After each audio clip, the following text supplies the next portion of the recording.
అందరికీ తెలుగు భాష దినోత్సవ శుభాకాంక్షలు. ఈరోజు గిడుగు వెంకట రామూర్తి గారి జయంతి. ఆగస్టు 29న ఆయన జన్మించారు. ఆయన యొక్క జన్మదినాన్ని మనము తెలుగు భాష దినోత్సవంగా జరుపుకుంటున్నాం. ఆయన తెలుగు భాషకు ఎంతగానో కృషి చేశారు.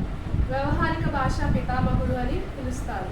అంతేకాకుండా గ్రాంధిక భాషలో ఉన్న తెలుగు భాషలను మార్చడానికి ఆయన ఎంతగానో కృషి చేశారు. అంటే పిల్లలు పాఠ్యాంశాలు చదవడానికి కష్టంగా ఉంటుంది.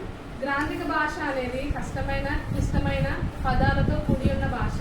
అలాంటి భాషను వాడుక భాషలోకి మార్చాలని ప్రయత్నం చేశారు. ఆయన చేసిన ప్రయత్నానికి ఫలితంగా వ్యవహారిక భాషలోకి పాఠ్యాంశాలను మార్చడం జరిగింది. అందుకని ఆయన్ను వ్యవహారిక భాషా పితామహుడు అని పిలుస్తారు. వ్యవహారిక భాషా పితామహుడు గిడుగు వెంకట రామూర్తి గారు. మనం మాతృభాష అయినటువంటి తెలుగు భాషను మనం ఎప్పటికీ మర్చిపోకూడదు. అమ్మ లాంటి భాష తెలుగు భాష. అలాంటి భాషను మర్చిపోయినట్లయితే మనము అమ్మని మర్చిపోయినట్లు. అమ్మ అనే పదానికి అందం చేకూర్చింది తెలుగు భాష.